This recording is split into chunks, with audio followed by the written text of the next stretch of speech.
الأولى والصلاة والسلام على سيد الأنبياء شمس الضحى بدر الدجى نور الهدى منبع الجود والعطاء أما بعد أعوذ بالله السميع العليم من الشيطان الرجيم بسم الله الرحمن الرحيم أفحسبتم أنما خلقناكم عبثا وأنكم إلينا لا ترجعون صدق الله العظيم وصدق رسوله النبي الكريم الأمين ونحن على ذلك لمن الشاهدين والشاكرين والحمد لله رب العالمين إن الله وملائكته يصلون على النبي يا أيها الذين آمنوا صلوا عليه وسلموا تسليما الصلاة والسلام عليك يا سيدي يا رسول الله وعلى آلك وأصحابك يا حبيب الله سارے حضرات درود شریف پڑھیے الصلاة والسلام عليك يا رحمت للعالمین وعلى آلک واصحابک یا سیدی یا نور اللہ۔ حمد و صلاۃ کے بعد عزیز دوستو، بزرگ اور بھائیوں، ہمارے عزیز بھائی کی والدہ اور ان کے بھائی کے سال ثواب کے لیے اس دعائیہ تقریب کا، ختم شریف کا، محفل سال ثواب کا اہتمام ہے۔ فکر آخرت کانفرنس کے عنوان سے ہم سب یہاں جمع ہوئے ہیں۔ اللہ تعالیٰ اب ہمیں تقریروں سے، باتوں سے، نصیحتوں سے آگے بڑھ کر عمل کی بھی توفیق عطا فرمائے۔ اللہ تعالیٰ نے قرآن حکیم کے اندر ارشاد فرمایا ہے کہ افحسبتم انما خلقناکم عبثا وانکم الینا لا ترجعون۔ فرمایا کیا تم سمجھتے ہو کہ ہم نے تمہیں بیکار پیدا کیا ہے، اور کیا تم یہ سمجھتے ہو کہ تمہیں لوٹ کر ہمارے پاس آنا نہیں؟ اس کو بند کر دے پنکھے کو۔ اللہ تعالیٰ نے اس ساری مخلوق کو بڑی ساری حکمتوں اور بڑی ساری اہم ذمہ داریوں کے لیے پیدا فرمایا ہے۔ کوئی انسان بھی بیکار نہیں ہے۔ اپنے عقائد کو بگاڑ کر یا اپنے اعمال کو تباہ کر کے ہم اپنے آپ کو بیکار کر لیتے ہیں، ورنہ تو اللہ تعالیٰ نے حضرت آدم علیہ السلام کی اولاد کو کرامت اور عزت کا تاج عطا فرمایا ہے۔ انسانوں کے عقائد ٹھیک ہوں اور وہ فسق و فجور سے اپنے آپ کو بچائیں تو لوگ بیکار نہیں ہوتے۔ ایک ذرہ بھی تو وہ کسی نے کہا تھا میں کسی شخص سے بیزار نہیں ہو سکتا، کیونکہ ایک ذرہ بھی تو بیکار نہیں ہو سکتا۔ اللہ تعالیٰ نے چیزوں کو حکمتوں کے تقاضوں کے تحت پیدا کیا ہے۔ کوئی کام نہ کرنے کا ارادہ کر لینا، جان بوجھ کے اپنے آپ کو کمزور، بزدل، محروم، مظلوم بنا لینا، اور پھر اپنی زندگی کے بہت سارے اوقات کو بیکار کر لینا، یا بہت زیادہ آرام پسند ہو جانا، کھانے کی، پینے کی، سیر و سیاحت کی لذات کو حد سے زیادہ اپنے اوپر سوار کر لینا، یہ چیزیں انسان کو غافل کر دیتی ہیں۔ باصلاحیت لوگ بھی، باشعور لوگ بھی، فہم و فراست والے لوگ بھی جب اپنے آپ سے کام نہیں لیتے، اپنے معاملات کو صحیح طور پر مرتب نہیں کرتے، تو دنیاوی مسائل تو ان کے لیے بڑھتے ہی ہیں، جو ان کے اخروی معاملات ہوتے ہیں اس میں بھی کمزوری آ جاتی ہے۔ میں اکثر سوچتا ہوں کہ جن لوگوں کو سالوں بیت گئے، بال سفید ہو گئے، بچے بڑے ہونے لگے، لیکن ابھی تک بھی وہ کہتے ہیں یار باقی 4 نمازیں تو میں پڑھ لیتا ہوں، فجر میں میرے لیے آنکھ کھولنا مشکل ہے۔ صحت بالکل ٹھیک ہے، طبیعت بالکل ٹھیک ہے، وقت پر آرام کرنے کا موقع بالکل ٹھیک ہے، اللہ نے فضل کیا ہے اور کسی ذہنی کشمکش میں، تناؤ میں، ٹینشن میں، ڈپریشن میں نہیں ہے، سکون سے سویا ہے۔ فجر میں کیوں نہیں اٹھا؟ اور اگر 35-40 سال کی عمر تک بھی فجر میں اٹھنے کا فیصلہ نہیں کیا تو تب اٹھنے کا فیصلہ کرے گا جب دوائیاں شروع ہو جائیں گی، جب وجود کمزور پڑ جائے گا، صلاحیتیں زنگ آلود ہونے لگیں گی۔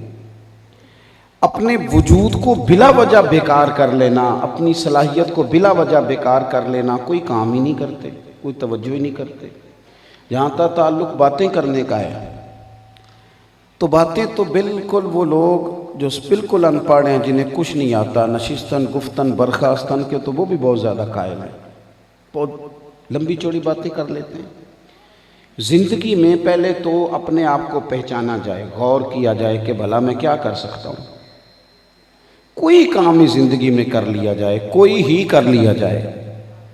لیکن نا سیاستہ میں حدیث موجود ہے، ایک شخص گلی سے گزر رہا تھا تو اس کی سامنے ایک بڑے موٹے تگڑے درخت پر نظر پڑی جو بیچ رستے کے لگا ہوا تھا۔ ویسے تو درخت لگانا بڑا اچھا عمل ہے، لیکن اگر عین رستے کے بیچ میں، سڑک کے درمیان میں درخت ہو تو تکلیف کا باعث بنتا ہے، لوگ کیسے گزریں گے؟ اس نے محسوس کیا کہ لوگوں کو تو بڑی دشواری ہوتی ہوگی، اوپر سے لوگ ہو کے آتے ہوں گے اور کوئی اندھیرے میں تو اس سے ٹکرا ہی نہ جاتا ہو، کچھ کرنے کا تو ارادہ کیا نا۔ اتنا سا رستہ ٹوٹا ہوا ہوتا ہے گلی سے، لیکن روز بلدیہ والوں پر بحث کر کے، مواصلات والوں کو بد دعا دے کے گزر جاتے ہیں۔ حالانکہ بڑا آسان کام ہے کہ تھوڑی سی مٹی کہیں سے لی جائے، چند اینٹیں اس کے اوپر رکھ دی جائیں، رستہ صاف ہو جائے، لیکن اتنی جرت کون کرے؟ کام کرنے کا ارادہ نہیں ہے۔ اللہ کے حبیب علیہ السلام فرماتے ہیں اس شخص نے دیکھا کہ درخت تکلیف کا باعث بن رہا ہے تو اکیلے نے ارادہ کیا، آپ اور میں، ہم دیہاتی لوگ ہیں، ایک آدمی کے لیے پورا درخت کاٹنا ایک مشکل کام ہوتا ہے، بڑا بڑا ٹائم لگ جاتا ہے۔ اس بندے نے کلہاڑا پکڑا، بغیر کسی کی مدد کے، خوب جد و جہد کر کے اس نے اس درخت کو کاٹ کے لوگوں کا رستہ کشادہ کر دیا۔ اللہ کے محبوب فرماتے ہیں رب نے اس کے لیے جنت کا فیصلہ فرما دیا۔ کوئی کام تو انسان زندگی میں کرے، لیکن پہلی بات تو یہ ہے کہ ہمیں آج تک پتہ ہی نہیں کہ بنیادی طور پر میں کیا ہوں۔ ایک اچھا مبلغ ہوں، اچھا استاد ہوں، یا میں لکھ اچھا سکتا ہوں، یا میں منتظم اچھا ہوں، یا محتمم اچھا ہوں، میں کیا ہوں؟ پہلے تو یہ فیصلہ نہیں ہوتا۔ ہر بندہ ہر کام کرنا چاہتا ہے تو ایک بھی ٹھیک نہیں ہوتا۔ کوئی ایک، میرا ایک کلاس فیلو ہے، 6ٹھی 7ویں تک ہم اکٹھے پڑھتے رہے، پھر اس نے کہا جی میں نے نہیں پڑھنا۔ غریب گھر سے تعلق تھا، والد گدا گاڑی چلاتے تھے، اس نے بھی چلانی شروع کر دی۔ یہ کچھ عرصہ پہلے ان کی والدہ کا انتقال ہو گیا، میں ان کے گھر فاتحہ خوانی کے لیے گیا تو اس کے والد کہنے لگے دیکھ اپنے کلاس فیلو، کل پرسوں جو 2 آئے تھے وہ ڈاکٹر بن گئے، کوئی کاروباری ہو گیا، اور تو ابھی بھی تو پڑھا نہیں، گدا گاڑی چلا رہا ہے۔ تو اس طرح کی باتیں روٹین میں گھروں میں ہو جاتی ہیں، لیکن میں نے اپنے اس کم پڑھے لکھے دوست سے سبق سیکھا۔ اگرچہ پڑھنا ہی زیادہ بہتر تھا، لیکن اس نے وہ پانی کا جگ اٹھایا اور گلاس میں ڈال کے مجھے تھمایا تو کہنے لگا ابا جی ماڑے بندیاں نے گھر بھی شفٹ کرنے ہوندے نے، سامان بھی ادھر ادھر کھڑنا ہوندا ہے، جی سارے ڈاکٹر بن جاندے تے سامان کنے ٹونا کرنا سی؟ کوئی تو کسی، یہ بھی تو کام ہے نا۔ دیکھیں نا، اب ہر آدمی کے پاس بڑی بس والے کو دینے کے لیے پیسے نہیں ہیں تو چلو میں غریبوں کا سامان ادھر سے ادھر، یہ بھی تو کسی نے کرنا تھا نا۔ یعنی اس نے محسوس کر لیا ہے کہ جہاں رب نے مجھے رکھا ہے نا، سانو قید سجن دا گہنا ہے، او جنج رکھے اونج رہنا ہے۔ چلو جس حال میں اس نے رکھ دیا ہے ہم راضی ہیں، رضی اللہ عنہم ورضوا عنہ۔ مومن کی شان یہ ہے کہ اللہ اس سے راضی ہوتا ہے تو مومن بھی اپنے رب سے بڑا ہی راضی ہوتا ہے، وہ بھی راضی ہوتا ہے۔ تو عزیز دوستو، کوئی تو کام انسان کرنے کا ارادہ کرے زندگی میں، کوئی کام نہیں۔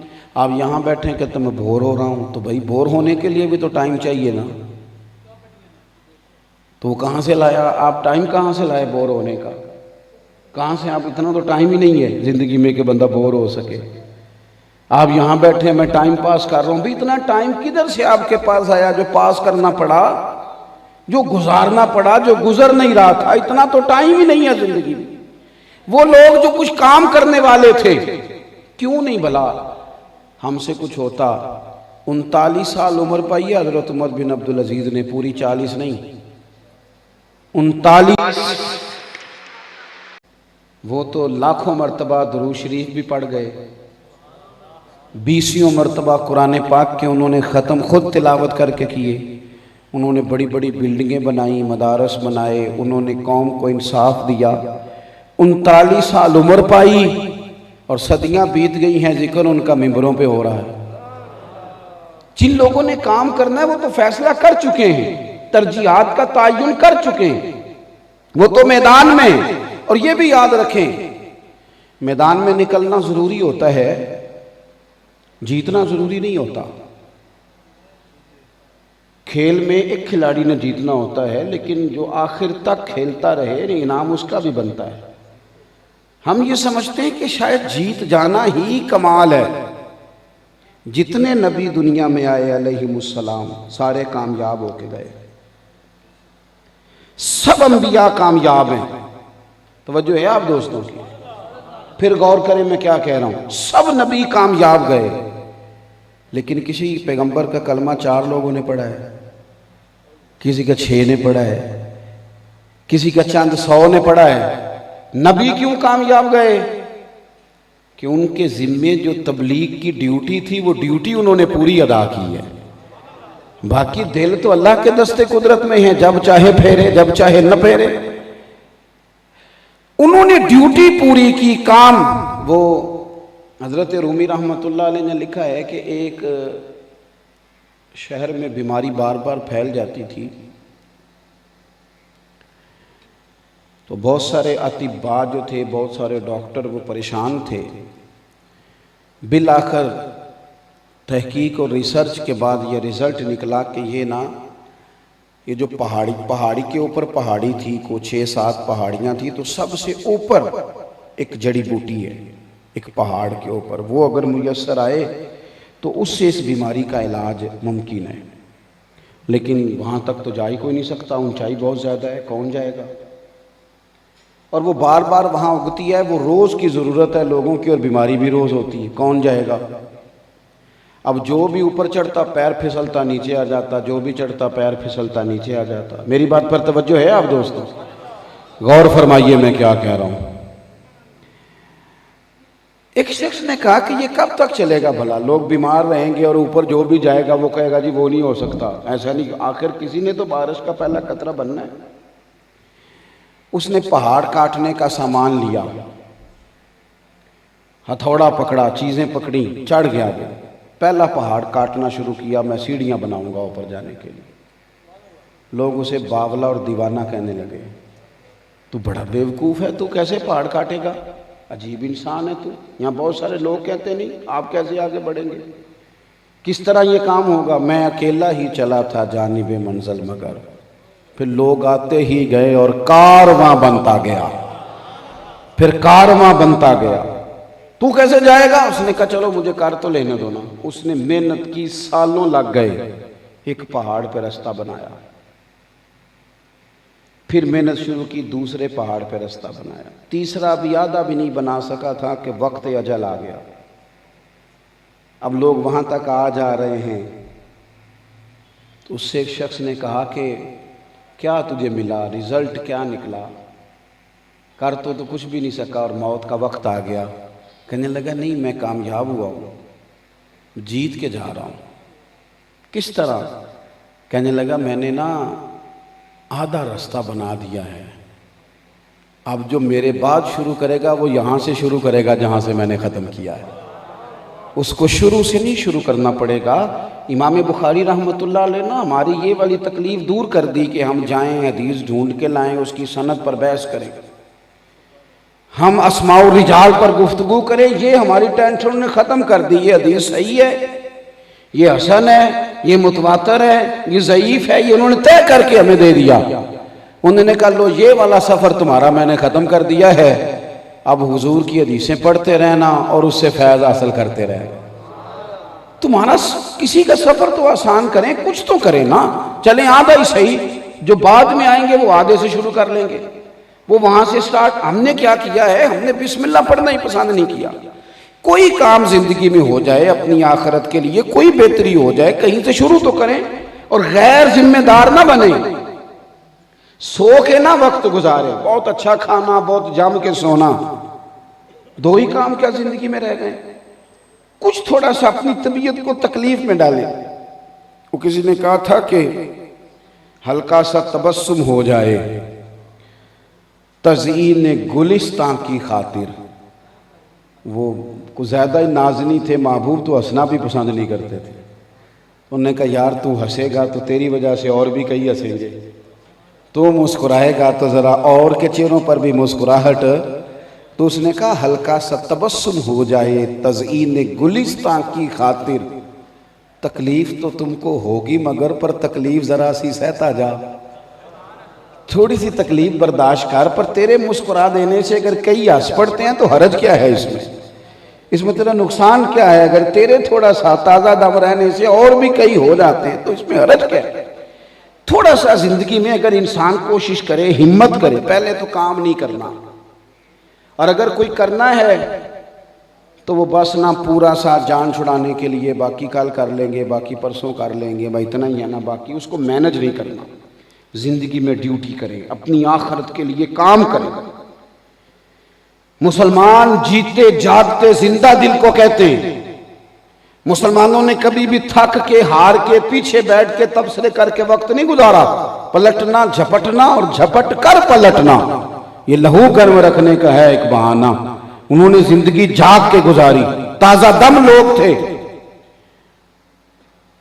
حضرت عثمان غنی رضی اللہ تعالیٰ عنہ فرماتے ہیں کہ دوپہر کی گرمی بڑی سخت تھی اور مدینہ طیبہ میں لوگ دوپہر کا کھانا کھا کے اپنے دروازوں کے کواڑ اندر سے بند کر کے آرام فرما تھے۔ شدید گرمی تھی، مجھے کسی مجبوری کے تحت چھت پہ جانا پڑا۔ تو جب میں بالائی منزل پہ گیا تو شدید دھوپ میں میری نظر پڑی تو ایک دبلے پتلے سے بڑی عمر کے بزرگ کو میں نے دیکھا، وہ 2 اونٹوں کو ہانکتے ہوئے لا رہے ہیں۔ تو میرے دل میں خیال آیا کہ اتنی دھوپ تھی، یہ آرام کرتے اور شام کو اپنے اونٹ چرا لیتے، کیا ضرورت تھی اتنی تکلیف اٹھانے کی؟ لیکن کہتے ہیں حد ہو گئی، میں تھوڑا سا انتظار کرنے لگا کہ سمجھاتا ہوں، لیکن جب وہ قریب آئے نا تو میری تو حیرت کی انتہا نہ رہی۔ وہ کوئی عام آدمی تو نہیں، وہ تو امیر المومنین حضرت عمر فاروق ہیں۔ میں نے کہہ دی نا بات، آپ نے سن لی، ختم ہو گئی۔ لیکن کہے نا پیر صاحب سے کہ کسی اور کا تھیلا نہیں، اپنے گھر کی سبزی کا تھیلا ہی اٹھا کے دکھائیں۔ کہیں آپ کونسلر صاحب سے، کہیں آپ کسی سے، ہر بندے کا تو یہاں اعزاز ہے الا ماشاءاللہ۔ سب کو تو ایک مخصوص پروٹوکول چاہیے، کام کس نے کرنا ہے؟ سارے ہی بیٹھے ہیں۔ میں نے اپنے بزرگوں سے ایک بات سیکھی، ہمارے استاد صاحب تھے، وہ فرمایا کرتے تھے پتر طالب علموں کو لیکچر نہیں دینا کہ مسجد کی صفائی کرو، خادمین کو، مسجد کے خادم کو لیکچر نہیں دینا۔ جس دن آپ محسوس کریں نا یہ نہیں کچھ کرنا چاہتے، اس دن آپ خود جھاڑو پکڑیں اور صفائی شروع کر دیں۔ سارے آ کے آپ کو خود ہی کہیں گے تسی بہ جو اسی کر چھڑ دیں، آ جائیں گے سارے۔ لیکن شروع تو کریں نا، ہمارا مزاج یہ نہیں بن رہا کہ ہم کوئی کام کریں۔ عام دام برسر مطلب حضرت سیدنا عثمان غنی رضی اللہ تعالیٰ عنہ فرمانے لگے کہ وہ تو حضرت عمر ہے۔ کہتے میں نیچے آیا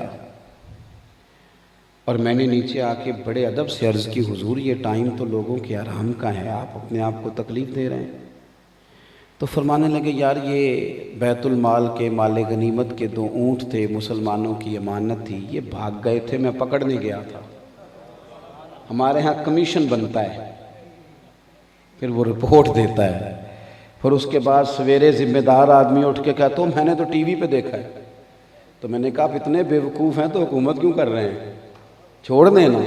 وہ کہتے ہیں جی نہیں جی میں کیا کروں، فلانا مافیا فلانا مافیا، نہ ادھر ادھر کی تو بات کر، یہ بتا کہ قافلہ کیوں لٹا، مجھے رہزنوں سے غرض نہیں، تیری رہبری کا سوال ہے۔ یہ کیا بات ہوئی کہ میں جان چھڑانے آپ کسی پہ ڈال کے، یہ تو بزدلوں کا طریقہ ہے۔ فرماتے ہیں کہ یہ مال غنیمت کے اونٹ تھے، بھاگ گئے تھے، میں پکڑنے گیا تھا تو حضرت عثمان غنی کہتے ہیں میں نے بڑے درد سے عرض کی حضور بڑھاپا بھی ہے، کمزوری بھی ہے، عمر کا ایک حصہ ہے، 60 سال سے زیادہ عمر مبارک ہے، آپ غلام کو کہہ دیتے۔ تو حضرت عمر فرمانے لگے غلام سویا ہوا تھا، میں نے جگانا مناسب نہیں سمجھا۔ اور کہتے ہیں پھر وہ اونٹ کی لگام تھام کے 2 قدم آگے بڑھے تو میں رو ہی پڑا۔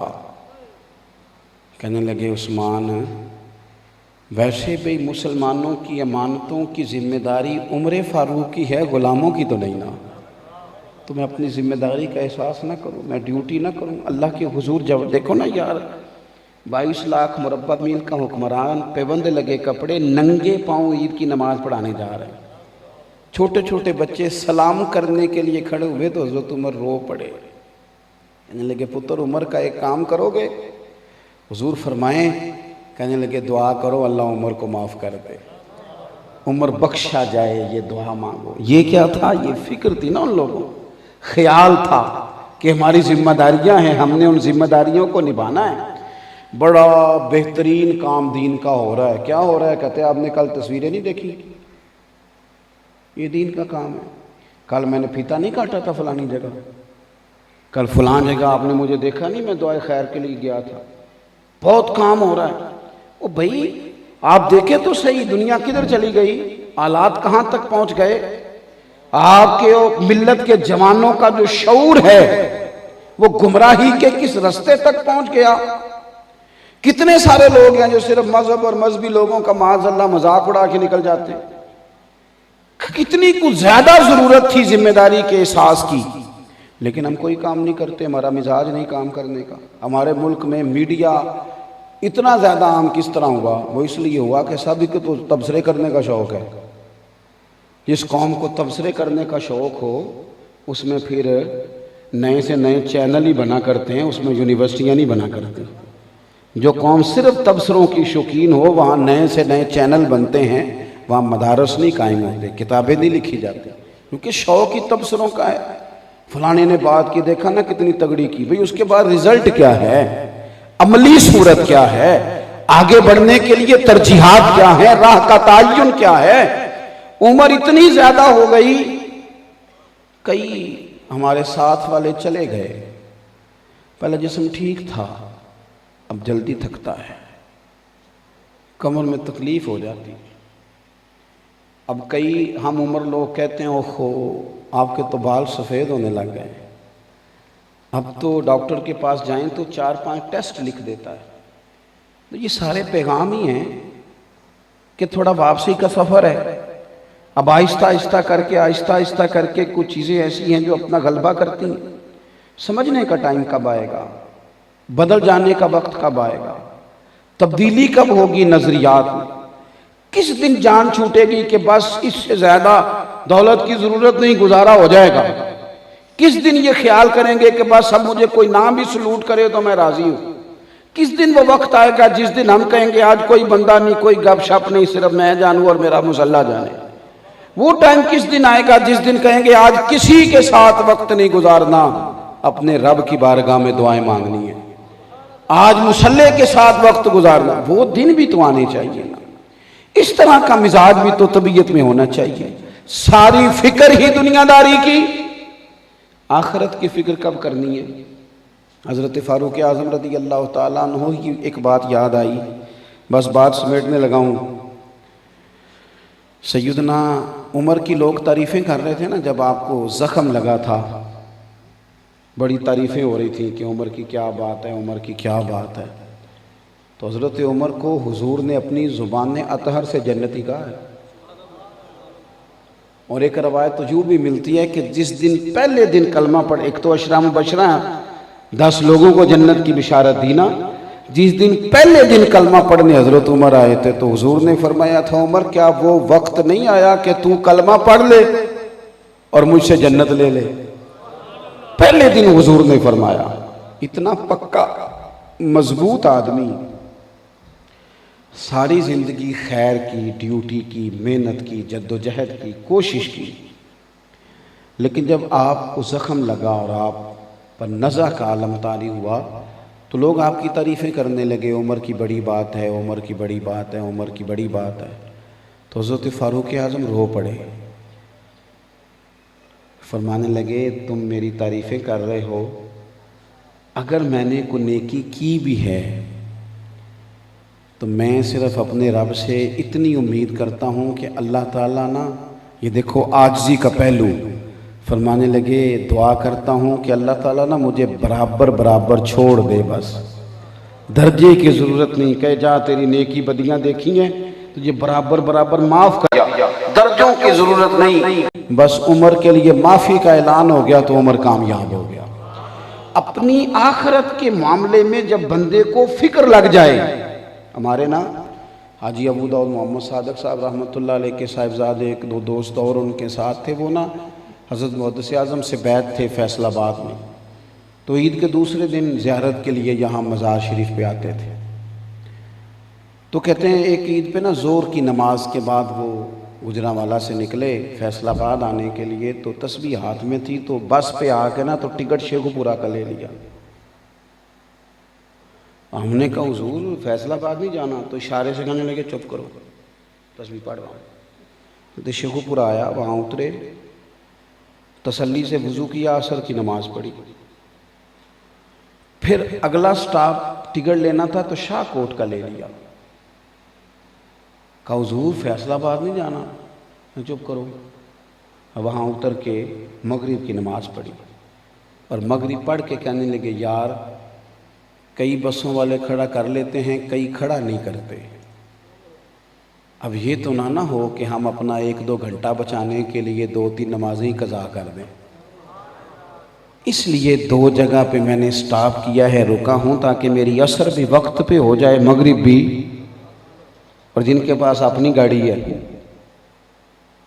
اور ہر پیٹرول پمپ پہ یہ دیکھو نا جو ملک میں اچھی باتیں ان کا بھی ذکر کرنا چاہیے، یہ شاید اتنا اچھا بندوبست نماز کا کہیں اور آپ کو نہیں ملے گا جتنا پاکستان میں بہترین بندوبست ہے نماز پڑھنے کا، ہر پیٹرول پمپ پہ گاڑی آپ کے پاس اپنی ہے، لیکن موقع تو تب ملے گا جب نماز پڑھنے کا ارادہ ہوگا، اور اگر پروگرام ہی نہیں، ارادہ ہی نہیں۔ ہاں یہ ضرور پتہ ہے کہ لاہور سے پنڈی کا سفر کرنا ہے تو ہوٹل کون سا کس جگہ پہ اچھا ہے، کھانا کہاں سے کھانا ہے، چائے کہاں سے پینی ہے، یہ معلومات ساری ہیں، اس پر سرچ ساری ہو گئی، کچھ تھوڑا سا اپنے معاملات کو ہمیں ترتیب دینا چاہیے۔ غیر مرتب تو روٹی کھائے بندہ تو بیمار ہو جاتا ہے، اور اگر زندگی بغیر ترتیب کے گزارے، اسے پتہ ہی نہ ہو کہ میں کس طرف چل رہا ہوں، میرا دراصل سفر کیا ہے، تو بالکل خرابی ہو جاتی۔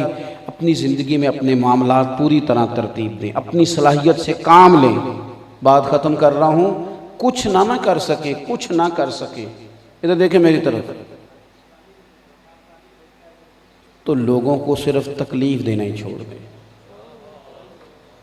اپنے وجود اور طبیعت کے لحاظ سے بوجھ بننا چھوڑ دیں، پروٹوکول مانگنا چھوڑ دیں، مسلط ہونا ختم کر دیں۔ کچھ نہیں نہ زندگی میں کر سکتے تو کم از کم لوگوں پر آسانی شروع کر دیں، گنجائش دیں۔ اس کا فائدہ یہ ہوگا کہ اللہ تعالیٰ کی مخلوق پر رحم کرنے سے اللہ اپنے بندوں پہ رحمت فرماتا ہے۔ اللہ کے حبیب علیہ السلام نے فرمایا، سیاستہ میں حدیث موجود ہے، حضور فرمانے لگے ایک تاجر صبح قیامت اللہ کے حضور کھڑا کیا گیا تو اللہ تعالیٰ نے فیصلہ کیا اس کے لیے جنت کا فیصلہ کیا۔ اس نے عرض کی مالک میں تو اپنے اعمال جانتا ہوں، لیکن تیرے رحمت ہوئی اور میں جنت میں جا رہا ہوں تو مجھے پتہ چل جائے نا سبب کون سی چیز بنی ہے۔ تو اللہ کریم نے فرمایا تو تجارت کرتا تھا اور پھر تو جو لوگ ادھار لے جاتے تھے ان سے پیسے وصول کرنے کے لیے بھی اپنے بچوں کو، لڑکوں کو بھیجتا تھا، مالک بھیجتا تھا۔ فرمایا تو کہتا تھا ان سے کہ جو جان بوجھ کے نہ دیتا ہوا اس پر سختی کرنا، اور جو غریب ہوا، تنگ دست ہوا، اس پہ نرمی کر دینا، ہمارا کام تو چلتا ہے، آ جائیں گے پیسے، ذرا نا غریبوں تنگ دستوں پہ تھوڑی نرمی کر دینا، تھوڑی دیر کے بعد لے لیں گے۔ ہمارے ہاں کیا ہوتا ہے، تگڑا بندہ تو کہتا ہے جا جتھوں لب دینی اتھوں لے لیں، اور غریب کو کہتے ہیں شام کو دینے ہیں۔ یاد رکھنا، چونکہ مزاج اس طرح کا ہے، اللہ کریم نے فرمایا تو کہتا تھا لوگوں سے کہ جو تنگ دست ہوا، غریب ہوا، مجبور ہوا، اسے ذرا گنجائش دے دینا، مالک میں کہا کرتا تھا، تو رب کریم نے فرمایا تو میرے بندوں پر نرمی کرتا تھا تو میں آج تیرے اوپر نرمی نہ کروں؟ تھوڑی سی نا گنجائش ہی دیں لوگوں کو، اور کچھ چیزیں بالکل بندے کو اپنے اور اپنے رب کے درمیان رکھنی چاہیے۔ وہ چیزیں صبح قیامت ذخیرہ آخرت بنیں گی۔ ہمارے جتنی بھی نیکیاں ہیں نا ان سب کی تصویریں بھی ہیں، ہمارے جتنے خیر کے کام ہیں ان سب کا لوگوں کے سامنے اظہار بھی ہے۔ اس کا نتیجہ یہ نکلتا ہے کہ ایک ہوتا ہے نیکی اور ایک ہوتا ہے نیکی کا معیار، کس پائے کی نیکی ہے۔ بعض جگہوں پہ نیکیاں تو ہیں معیاری نہیں۔ حضرت خواجہ معین الدین چشتی اجمیری رحمۃ اللہ تعالیٰ علیہ نے 50 سال خدمت کی ہے دین کی۔ کتنے؟ بول کے بتائیے۔ یہ حضرت بابا فرید صاحب رحمۃ اللہ علیہ نے 20 سال دین کا کام کیا، اور بابا صاحب عصر کی نماز کے بعد قرآن پاک کا درس دیتے تھے ہر روز۔ کس چیز کا؟ بول کے بتانا، بول کے۔ چلے میں نے آپ کی ڈیوٹی تھوڑی لگائی ہے، میں تو بابا صاحب کی بات کر رہا ہوں نا، دی گواہی تو دے چھڑو تہاڈی مہربانی۔ کس چیز کا درس دیتے تھے؟ چلیں عرس کے سارے دن ہی قرآن پاک کا درس دے دیا جائے۔ بابا صاحب کے حالات میں لکھا ہے قرآن پاک کا درس عصر کے بعد ہر روز بابا صاحب دیتے تھے۔